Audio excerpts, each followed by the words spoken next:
Vamos a ver. Hola a todos, bienvenidos al curso de Dinámica Clásica. Esta es la clase 18. Y en la clase de hoy vamos a... hay que ver esto. En la clase de hoy vamos a seguir entendiendo lo que es los movimientos discretos, pero cuando el número de masitas es grande.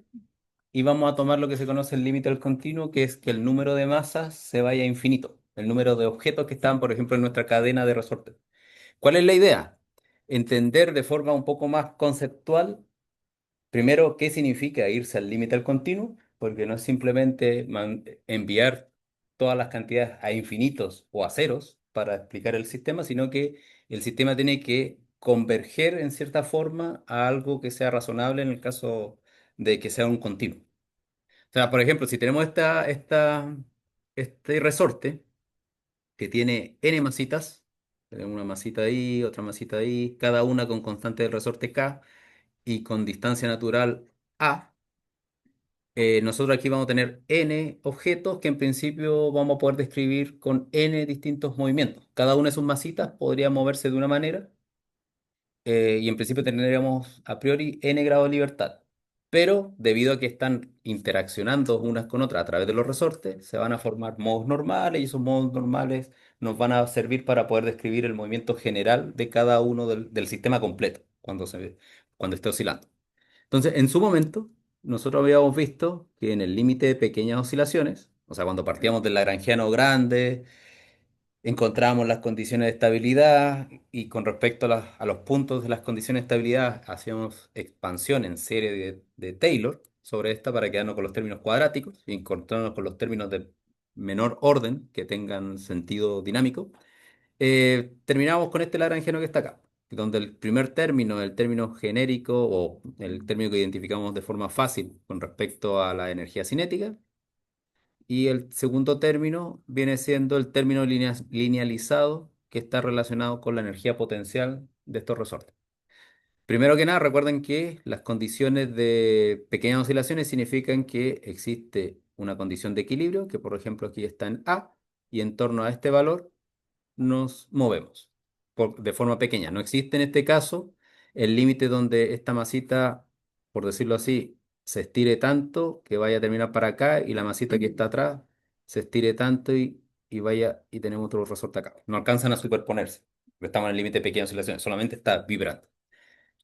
Bien, entonces, si pensamos así, si vamos con más calma de nuevo, y como les decía, si nosotros queremos entender dónde están las posiciones de cada una de estas masas, recuerden que vamos a tener la solución de equilibrio y la solución de la perturbación.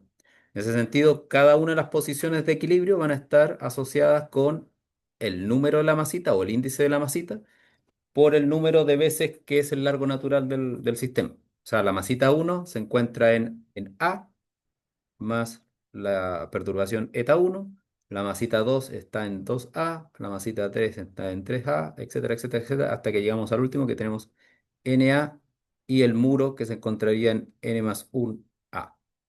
¿Ya? Claro, su perturbación es cero, ya que se encuentra pegado en el muro, y lo mismo con esa perturbación. Entonces el N0 es siempre cero. Entonces, en base a eso, nosotros sabríamos cómo representar el problema del resorte en el mundo físico. Porque hasta la clase pasada, si es que no habíamos hecho el trabajo efectivo de pensar cómo es el sistema, por ejemplo, si tenemos un sistema con dos masitas, tenemos así nuestro sistema, y nosotros queríamos hacer un gráfico, por ejemplo, de la perturbación de la masita uno y 2 en función del tiempo, de un estado cualquiera, nosotros tendríamos que nuestro sistema se movería de alguna forma así. Pero en realidad, si lo queremos llevar al espacio físico, nosotros tendríamos el tiempo acá, la posición X, y aquí tendríamos el primer A, el segundo A, que sería la posición 2 y en torno a esto estarían las perturbaciones que nosotros veríamos. Entonces, cuando vemos un estado, un modo normal, por ejemplo, en el espacio físico, podríamos ver, por ejemplo, pensando, no sé, para hacer algo que ya hemos visto, en el caso de los péndulos acoplados, que también tenían modos normales conocidos.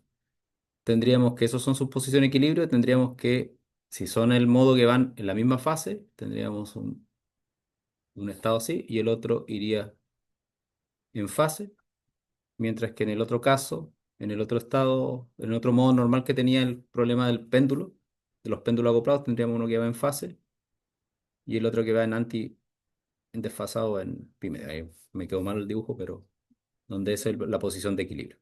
¿Ya? Entonces, si eso después lo quisiéramos visualizar en una animación, veríamos que los resortes se mueven de alguna forma o todos juntos o asincrónico, etcétera, etcétera.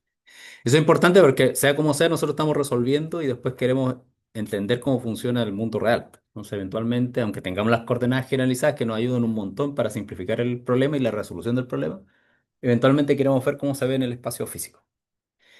Bien, entonces, esto también un poco recordando lo que hicimos en la clase anterior, cuando nosotros tenemos el sistema en base a esto que está acá, de las posibilidades físicas, nosotros habíamos visto que existe una técnica un poco simple que nos ayuda a simplificar mucho la resolución debido a que trabajamos en el espacio complejo, en el sentido de que pensamos de que existe ya sea una perturbación que es real y una perturbación que vive en el plano imaginario. Esto es simplemente porque es mucho más sencillo escribir las soluciones en términos en, en términos de exponenciales complejas que en términos de seno y coseno, que al final son lo mismo, pero del punto de vista de realizar derivadas y cantidades por el estilo, es mucho más sencillo. Entonces, cuando habíamos visto la teoría general de las pequeñas oscilaciones, nos habíamos dado cuenta que las ecuaciones de movimiento que tienen la forma segundas derivadas menos una cierta cantidad, no sé, z dos puntos menos una cierta cantidad lambda z, tenían forma de estas que están acá, a la i omega t menos k, lo que sea, kx, ¿ya? Y eso es lo que vamos a explorar acá. Acá estamos considerando dos puntos. Primero, que la solución tiene una solución que es oscilatoria en el tiempo, y por otro lado, vamos a suponer que las posiciones de cada una de las masitas tienen una dependencia con este parámetro K. O sea, esto no quiere decir que sea continuo en el tiempo, o sea, continuo en el espacio, o sea que yo puedo variar con el valor de X, no es un continuo, sino que son valores fijos de X, y en torno a esos valores de X, la solución debería oscilar. No sé si lo tengo que estar pensando, o sea, en el sentido de que aquí X es la posición que esté para X1, y en el otro caso para X2, X3, X4, X5, esto para cada una de las posiciones de los objetos que estamos estudiando. ¿Ya? Eso es importante, porque en el límite al continuo ya el X viene siendo el índice, aquí el J es el índice de la masita, pero en el límite al continuo, como tenemos infinitas masitas y todas continuas, la coordenada X se vuelve el índice del objeto, con lo que denotamos a qué punto nos estamos refiriendo. Bien, entonces, si nosotros tenemos esta solución, y desde el Lagrangiano, en su momento, encontrábamos la ecuación de movimiento, haciendo Euler-Lagrange para ese Lagrangiano, obteníamos este tipo de ecuación de movimiento, donde tenemos mz2 puntos, la vamos a anotar acá, mz2 puntos para el j, más 2 capa, más 2 capa zj, menos capa zj más uno más zj menos uno igual a cero. Entonces, si yo soy capaz de resolver esa ecuación para cada una de las masitas, encuentro mi problema. Resuelvo el problema y no me tengo que andar preocupando. Pero yo sé que tengo aquí una hipótesis para resolver, un ansatz para resolver mi ecuación, mis ecuaciones. Entonces, si yo aplico acá mi solución, mi idea de solución, donde digo que z es como a por e a la i k x j menos omega t, este sería el evaluado en xj como t. Si yo lo aplico sobre mi sistema, yo tengo que el primer término. Primero que nada, veo que aquí el A va a ser irrelevante, porque las segundas derivadas de esto van a aplicar solamente sobre el exponencial. Este no va a ser afectado, ese tampoco. Y solamente la normalización va a ser irrelevante, entonces me la puedo obviar. Esta es la segunda derivada temporal, solamente va a afectar a esta parte del exponencial. Entonces digamos que al principio tengo m por eh, omega al cuadrado por e a la i kxj menos omega t más 2 capa zj, que sería e a la i kxj, perdón, k, que está ahí, omega t menos lo mismo, pero en este la única diferencia es que este es i kxj más uno menos omega t más e a la i k x j menos uno menos omega t igual a cero. ¿Ya? Me quedó fea la letra, pero una de las cosas importantes acá es que todos los omega t se cancelan, son irrelevantes para nuestro cálculo. Entonces tenemos omega cuadrado, e a la i k x j más 2 capa e a la i k x j menos capa e a la i k j más uno más e i k x j menos uno igual a cero. ¿Ya? Entonces, en este sentido, primero que nada, me tengo que acordar que j más uno tiene un j más, o sea, tiene un a en distancia más que el j menos uno. O sea, esto que está acá es a más xj y el j menos uno es un menos a más xj. Lo que significa que todos estos e a la i k j los podría simplificar y me quedaría un término un poquito más sencillo para este término. Simplemente al hacer el cálculo me quedaría m omega cuadrado. Ese término primero se me va, el segundo me queda más 2k, bueno, 2 capa, perdón. Y el último que está allá sería menos capa e a la i k a más e a la i menos i k a igual a cero. Y esto que está acá abajo, en la suma de dos exponenciales sería dos veces por el coseno de Ka. Mando todo para el otro lado. Bueno, con los K los junto. Entonces me quedaría que omega cuadrado va a ser igual a 2 capa por coseno de Ka menos uno, perdón. Menos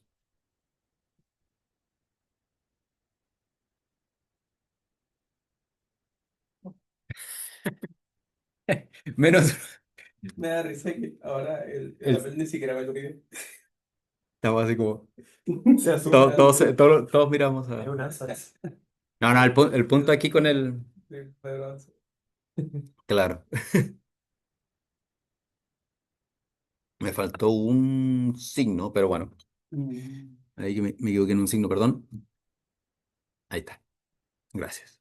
Entonces, el punto es que de este término que está acá, aquí tengo un signo menos que por ahí me tengo que dar para que lo verifiquen. El, el punto es que ¿dónde está? Ahí sí, ahí sí. El punto es que de hacer esta solución, nosotros vamos a encontrar una expresión para omega que nos relaciona con el número de las posiciones, porque cada valor, para cada K, va a haber un A. De hecho, eso es lo que una de las cosas que me faltó en la nota era el K. Entonces, estamos relacionando que la frecuencia, o el modo normal, en principio, está relacionado con este numerito K, que genéricamente se le conoce como el número de onda, que es la parte espacial la dependencia espacial de la onda, que está relacionada con la parte espacial de la onda, o con el momentum lineal, si lo quieren pensar en el caso de mecánica cuántica. Entonces tenemos una cosa entretenida. Primero que la frecuencia está relacionada con el número de onda, pero no está relacionada como el típico número de onda que ustedes pueden recordar de relatividad especial o onda en general, donde en principio nosotros tenemos que omega cuadrado viene siendo como k cuadrado por c cuadrado, o en caso de efectos más c cuadrado, k cuadrado más un término con un término de masa con sobre la cuarta, por ejemplo, en el caso de relatividad especial, la relación de dispersión. Pero aquí tenemos para un sistema que es discreto, el número, la relación entre la frecuencia y el número de onda es una forma que ya no es tan lineal como en el caso, en el continuo o en el caso de relatividad o en mecánica cuántica estándar, debido a que es discreto. O sea, perdemos una cosita bonita que tenía el límite continuo o el caso continuo en términos de esto. Ahora bien, por otro lado, nosotros habíamos encontrado las frecuencias de los modos normales en base al determinante de la matriz que salía, etcétera, etcétera. Ya habíamos encontrado que esa frecuencia dependía de el número de veces porque tenía que respetar las condiciones de borde, en el final del muro la perturbación fuese cero y al inicio también, ya que el resorte estaba atrapado. Entonces tenemos dos soluciones. Tenemos la solución que nos relaciona la frecuencia con el número de onda y por otro lado nosotros sabemos que el número de frecuencias normales está discretizada. No tengo un continuo de frecuencia ya que existe un cierto número de frecuencias que son asociadas a los autovalores de la matriz de masa y va a depender a los autovalores de la matriz de masa y de potencial, y ese número de frecuencias normales va a depender del número de masas que tenga en el sistema. Si tengo dos masitas, tengo dos modos. Si tengo tres masitas, tengo tres modos. Si tengo n masitas, voy a tener n modos.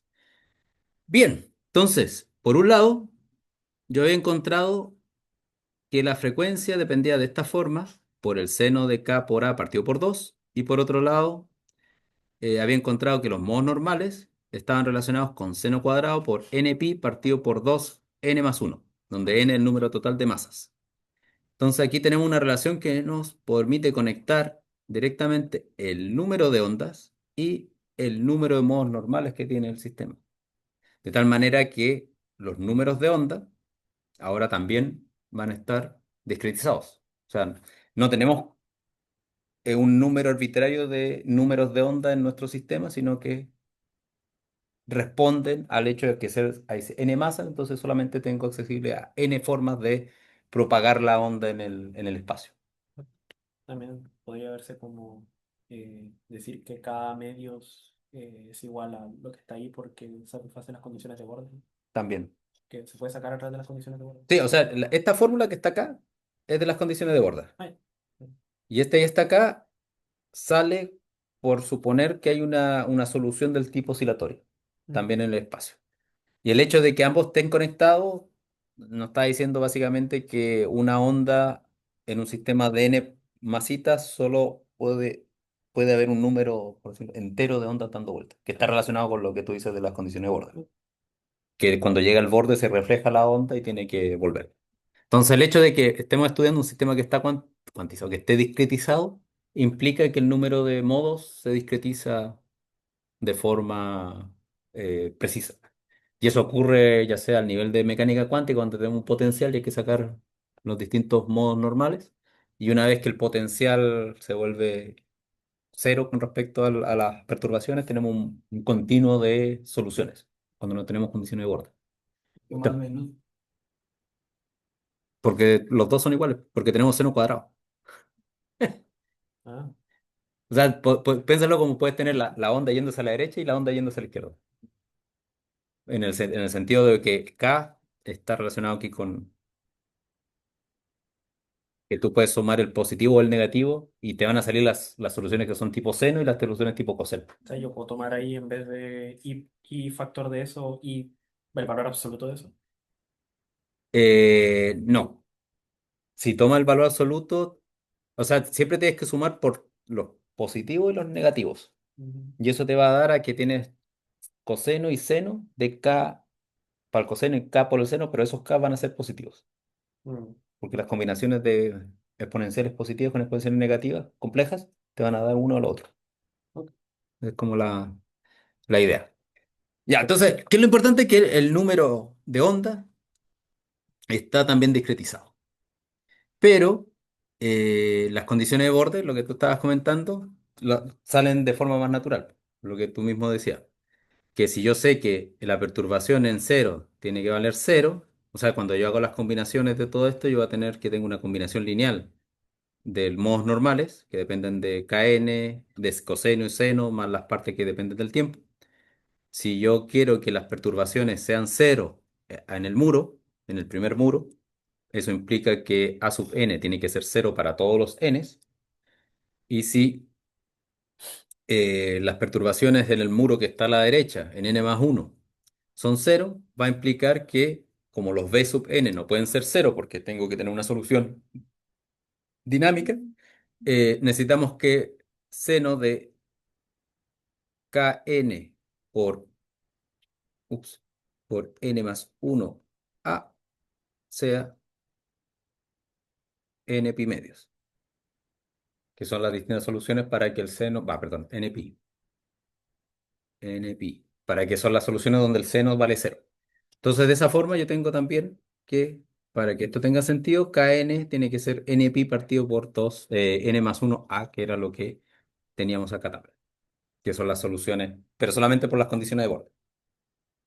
Bien, pero el mundo a veces nos quiere que o facilitar la vida o complicar la vida, en el sentido de que si queremos hacer el problema con dos o tres masas, no es tan complicado, se puede hacer, pero si queremos hacer n masas, es súper difícil de hacer, que de hecho a veces sale mejor irnos a infinitas masas, porque se va a simplificar el problema. Y eso es lo que a veces se conoce como el límite del continuo o regularizar el problema o otros nombres que a veces pueden aparecer como en teoría cuántica de campos, que son tomar los límites cuando te vas a infinito, pero de una forma controlada. Casos parecidos que han visto, pero no es límite del continuo, pero sí de forma que uno regulariza un problema en variable compleja cuando calculan los valores principales de una integral. Integrales que divergen cuando se van a cero, pero si lo toman de forma que se van yendo a cero de la misma forma, ya sean por los positivos o por los negativos, las divergencias se cancelan y tienen un valor que pueden calcular, un valor regular. Pero para poder tomar ese límite, uno tiene que ir con calma, no es llegar y tomar las cantidades infinitas. Entonces, imagínense que tenemos nuestro resorte que está así.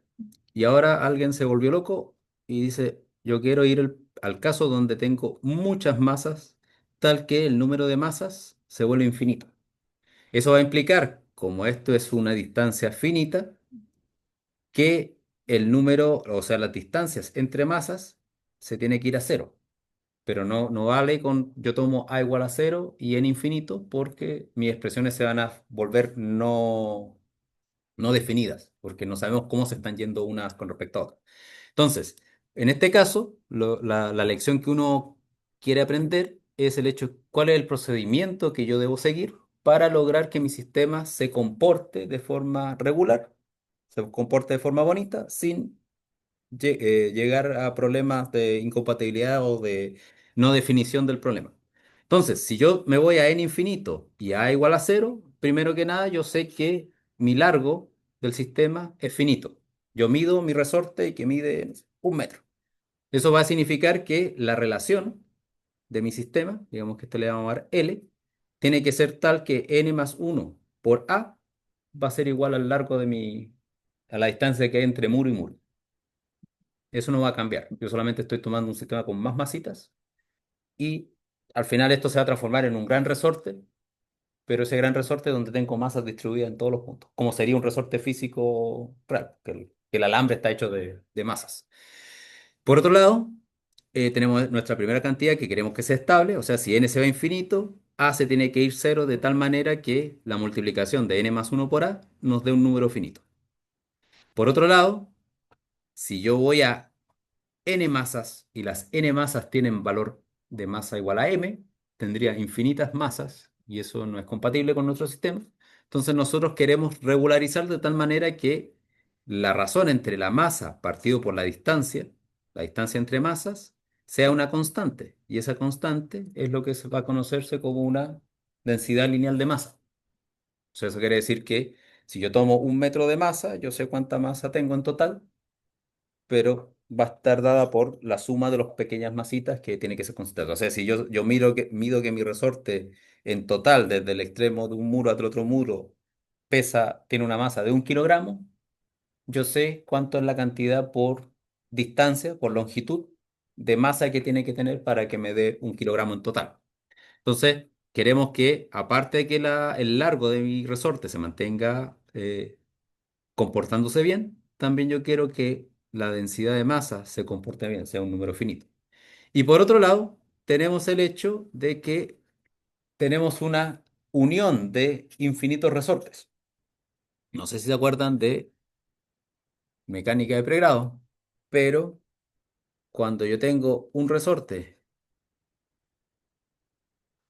le vamos a quitar ahí, un resorte unido con otro resorte, y este tiene el resorte K2 y este tiene el resorte K1, y aquí no se pongo un muro y aquí una masita. Los resortes cuando están en serie, sus constantes de resorte se en paralelo o en serie. Ah. Que es Claro, no, funciona como los circuitos, al revés de los al circuitos. revés de los O sea, circuitos. la constante, o sea, uno partido por la constante total es igual a uno partido por K1 más uno partido por K2. ¿En serio? Sí. Y cuando están en paralelo, cuando tengo el resorte K1 y el resorte K2, por suma de fuerza, es simplemente hacer el análisis de fuerza. Este es K1, ups, y el azul, y esto es K2. La constante de resorte total es igual a K1 más K2. Es como una inductancia. Sí, bueno, sí. Sí. Circuitos paralelos. Entonces, entonces el punto es que si yo tengo infinitos resortes, esta cosa se va a transformar en un gran resorte, con una constante de resorte total que representa todo el sistema. Y en ese sentido tiene que ser como está compuesto por infinitos mini resortes, yo voy a tener que la constante del resorte total va a ser la combinación de unos partidos por todos los números. O sea, si yo tengo uno partido por K0, va a ser n más uno partido por K, por todos los K que estoy sumando. Entonces, si lo doy vuelta, me dice que la constante del resorte partido por n más uno tiene que tener un número finito y vale K0. Entonces, en este sistema, yo estoy reemplazando o quiero llegar al límite donde el problema con infinitas masas se transforma en un gran resorte que tiene largo L, densidad de masa, densidad lineal de masa sigma y una constante efectiva K0. Y los dos problemas deberían ser indistinguibles uno del otro, ya que lo estoy tomando en el límite al continuo y estoy, ya sea que el límite al continuo, que es el que vamos a resolver, va a exactamente coincidir de forma regular con uno que ustedes tratasen de resolver con 20.000 masitas.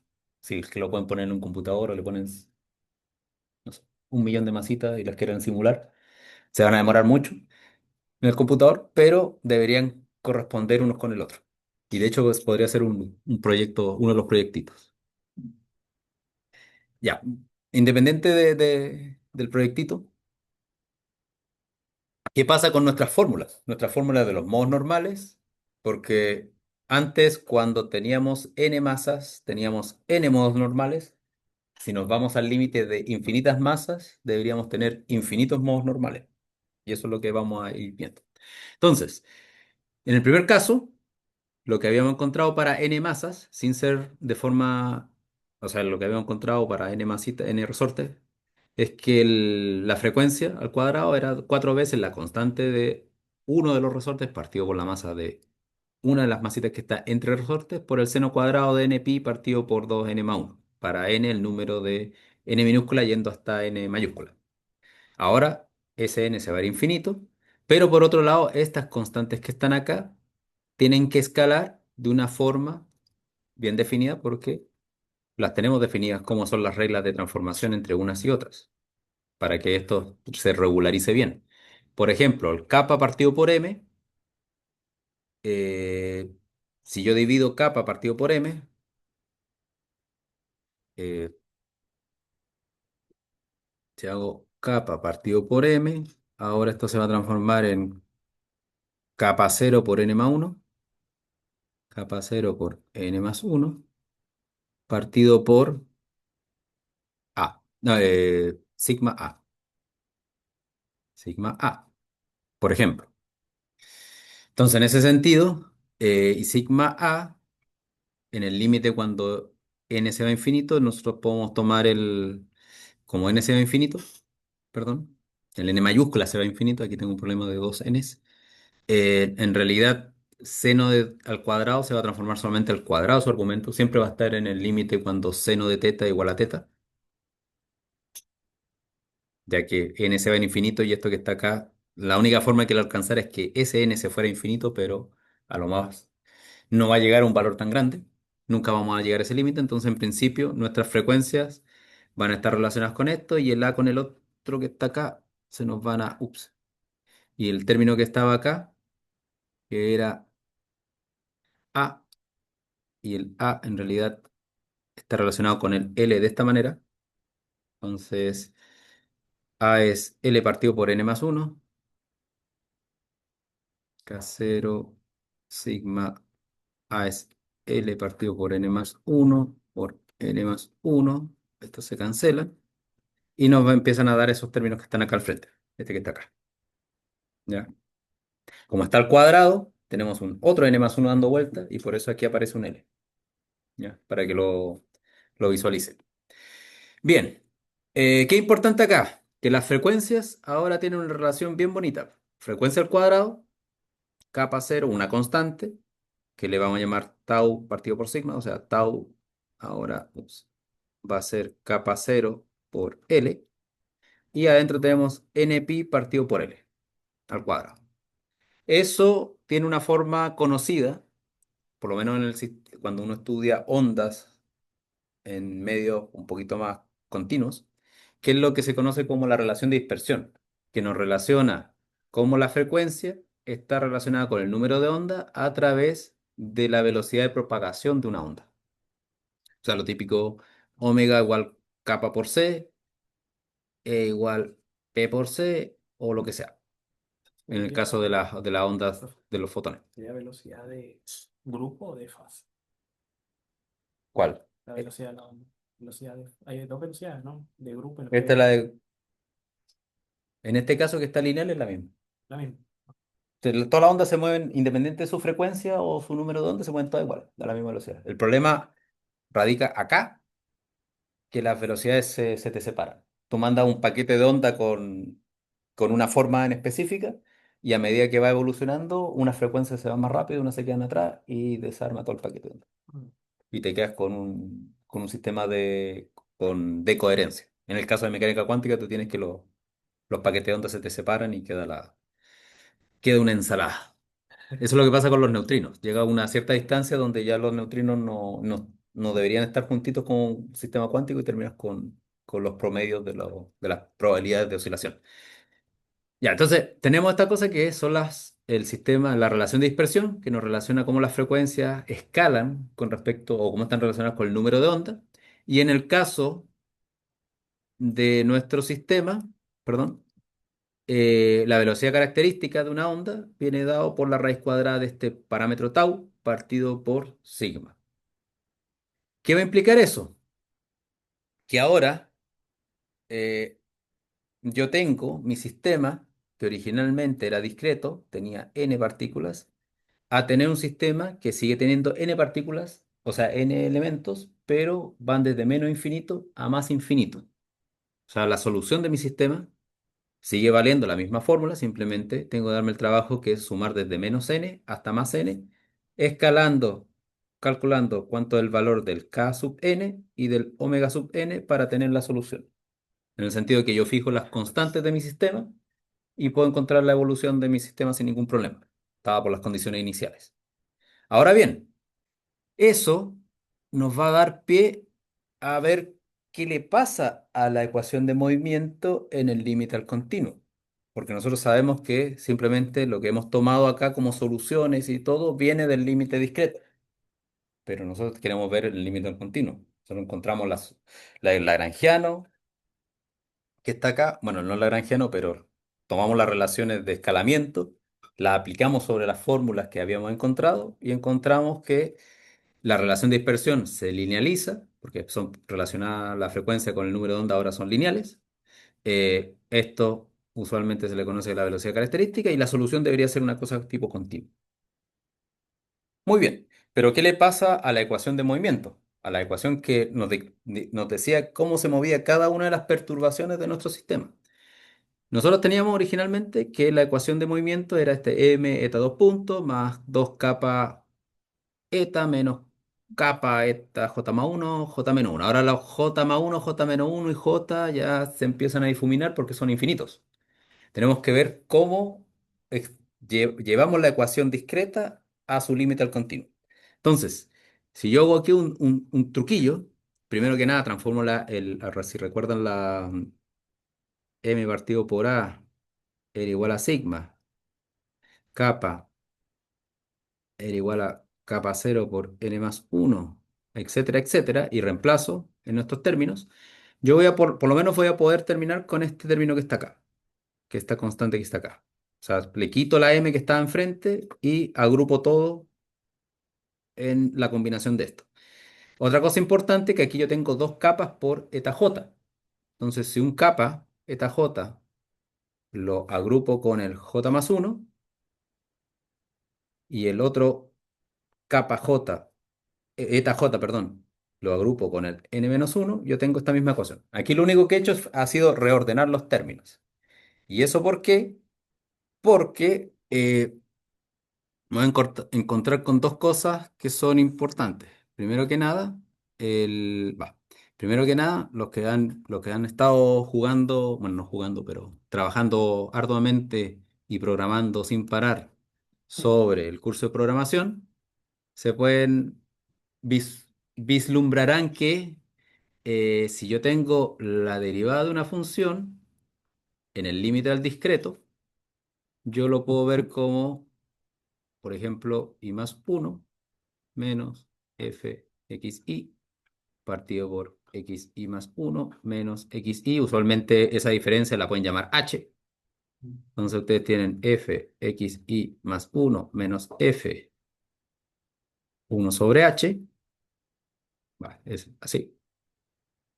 Y imagínense ahora yo estoy haciendo lo mismo y no le quiero poner h, o sea, no le quiero poner xi más uno o xi, sino que simplemente le voy a poner su número i más uno menos fi, este uno partido por h, y eso es básicamente la primera derivada en i. Aparte de esta derivada, que es la progresiva, porque yo tomo el punto que está en el i más uno y lo comparo con el i, también yo encuentro que la misma derivada debería ser uno partido por h, fi menos i menos uno. Y lo que estoy haciendo acá es básicamente tener la misma derivada, pero hacia adelante y hacia atrás. Entonces, de mi ecuación de movimiento que tengo acá, esto que está acá parece un término de derivada, porque tengo la diferencia entre el j y el j más uno y el j así nomás. Acá abajo tengo un a, que es el equivalente a la diferencia entre dos masitas, entonces sería como el h. Entonces, digamos, uno de los a que está acá me serviría como para definir como un eta prima, prima en el sentido en el espacio, o sea, la derivada en el espacial, y esto que está acá también sería como un eta j prima, pero a su vez yo estoy haciendo la diferencia de esos dos términos. Exactamente. Entonces, básicamente, en realidad, cuando uno lo toma con toda la calma del mundo, esto en realidad es una segunda derivada en el espacio, en el límite al continuo. Y eso nos va a dar que nuestra ecuación de movimiento en realidad converge en el límite al continuo a esto que está acá. La segunda derivada espacial, que eso lo teníamos desde el inicio, o sea, temporal, y todo este término que está aquí gigante se transforma en la segunda derivada parcial en función del espacio. Y esto que está acá ya es conocido, o por lo menos lo han visto en muchos de los cursos de pregrado, porque parten con eso directamente, y que es la función de onda. O sea, tenemos que el límite al continuo de un resorte de infinitas masas la solución de cómo se va a mover el sistema va a ser una ecuación de onda, donde la velocidad de la onda va a estar dada por el parámetro tau partido por sigma. Y eso quiere decir que entre menos densidad lineal de masa tenga mi resorte, más rápido se debería mover la onda. Y por otro lado, el tau, que yo aquí simplemente le dije, bueno, llamémoslo tau, pero en realidad, si lo analizan por unidades, la combinación de capa cero por L, o sea, la constante del resorte efectiva por el largo del resorte, eso está relacionado con la tensión del sistema. O sea, si esto, en vez de haber hecho el problema de un resorte, hacíamos el problema de una cuerda, lo que encontrábamos ahí que es el término de tensión. Entonces, una cuerda o un resorte, entre más tenso esté y menos masa tenga, más rápido las ondas se propagan dentro de él. Y ese es el límite al continuo en este caso.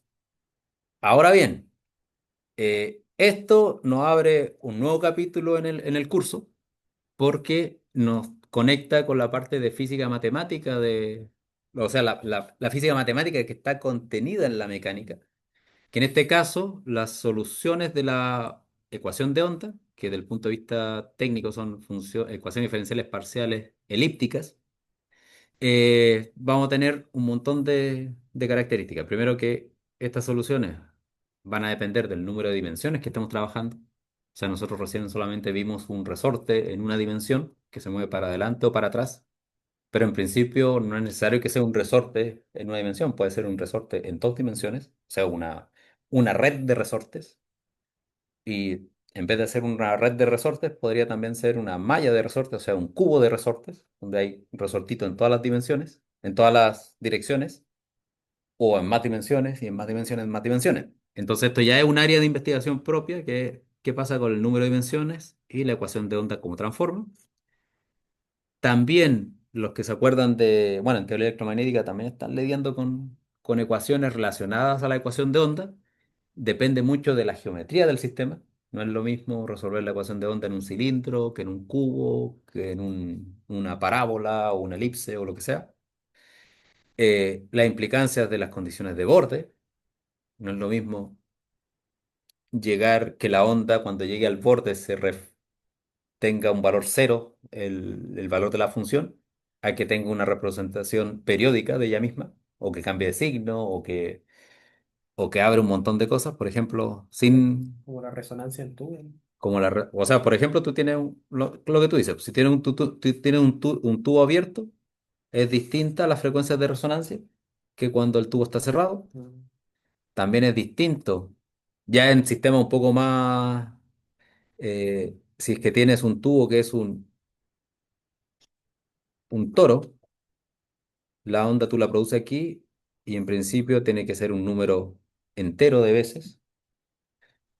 Podría ser que en vez de un toro, que ahí parece una dona de los Simpsons, pero claro. tú también podrías tener, y esos son sistemas que ya tienen que ver con más dimensiones y cosas así. Yo tengo un cilindro y que en realidad lo pongo como cilindro para no complicarme la vida en la visualización, pero yo tengo una onda que yo la lanzo hacia acá y cuando llega acá corresponde al caso opuesto del que está acá. Entonces, básicamente es como un tubo que se va rotando de tal manera que la onda sube y después gira. Tiene condiciones de borde antiperiódicas en vez de periódicas. No es que cuando llega al otro borde entra igual, sino que cuando llega al otro lado se da vuelta y cosas así. Y así los matemáticos pueden pasar mucho tiempo entendiendo cómo funciona el sistema. Y por último, las condiciones iniciales, que son qué pasa cuando dejo correr el reloj. En todo caso, las soluciones en muchos de los escenarios son mucho más sencillas de afrontar que el caso discreto de n cuerpos, porque en el caso discreto de n cuerpos yo tengo que encontrar el determinante de esta matriz gigante, si es que realmente quiero resolverla. Pero en el límite al continuo, las soluciones, como esta es la ecuación diferencial a resolver, ya está ultra estudiada. Y sabemos que, en principio, en la mayoría de los casos, nosotros podemos trabajar en vía de separación de variables. O sea, que mi solución tiene una parte que depende de la solución espacial y otra parte que depende de la solución temporal. donde están relacionadas a través de una constante que viene fijada por las condiciones iniciales, donde tenemos rho x por coseno de omega t más phi. Esto, si yo lo agarro y lo pongo acá arriba, encuentro qué es solución de mi sistema de ecuación diferencial de la ecuación de la onda. Muy bien, entonces, en este caso, ups, tienen que ir a hacer ejercicio. En este caso, nosotros ya queda la última. Si nosotros agarramos esta solución, que más o menos es la que aparece siempre para este caso de ondas, y la aplico sobre nuestra ecuación de ondas, nosotros obtenemos una ecuación diferencial que solo es para la coordenada x, para la función ρ, donde tenemos que la segunda derivada en función de ρ, en función de x con respecto a ρ, más k cuadrado por omega, o sea, por ρ, tiene que ser igual a cero, donde el número de onda está relacionado con la frecuencia, partido por c. Y si le aplico las condiciones de borde, donde ρ en cero y ρ en L, porque recuerden que usted es un resorte de largo L, vale cero, encontramos que las soluciones en el límite al continuo también están discretizadas. Tengo n posibles modos normales, donde n pequeños puede llegar hasta infinito, pero están discretizados. O sea, no es que hay un continuo de soluciones, sino que ahí está un modo, después viene otro, otro, otro. Son eh, ¿cómo se llaman estas? Son numerables infinitos, no me acuerdo. Es que tú puedes etiquetar algo que es infinito de forma con un índice discreto o puede ir al contrario. Como la diferencia entre los números enteros y los reales.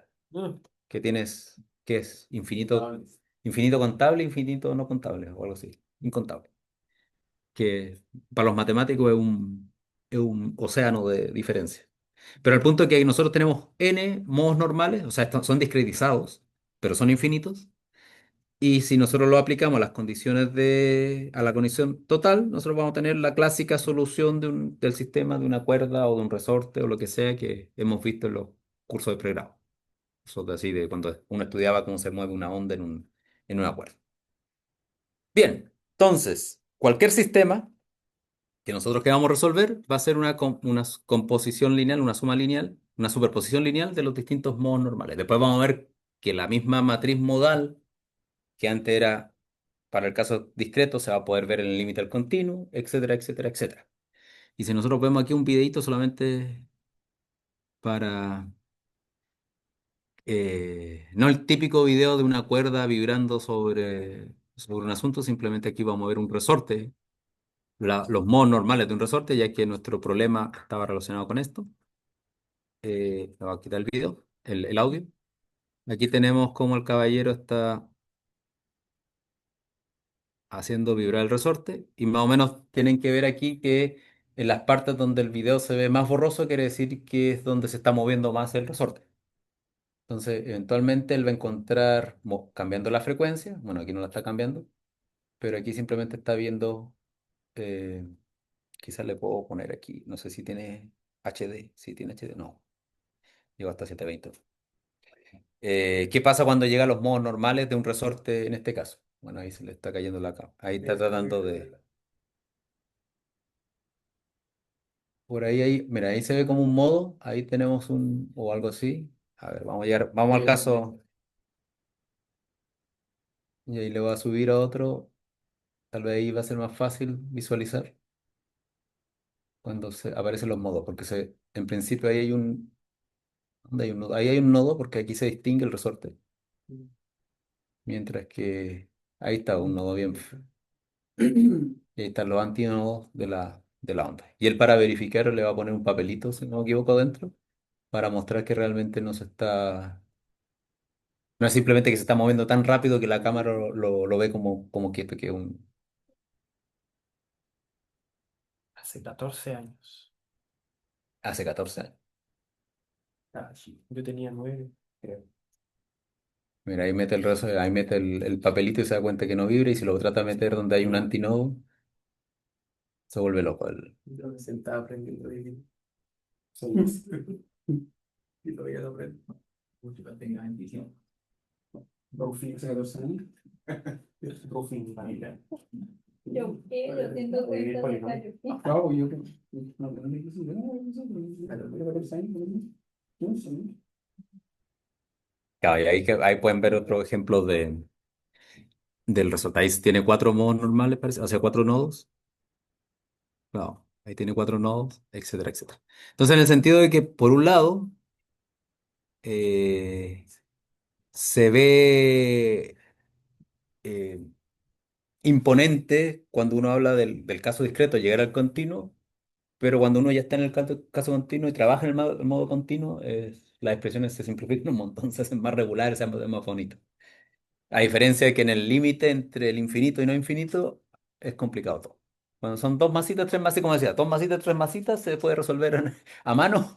Cuando se van a 10.000 ya un computador tiene que ir. Y cuando te va a infinito, se regulariza de nuevo las expresiones.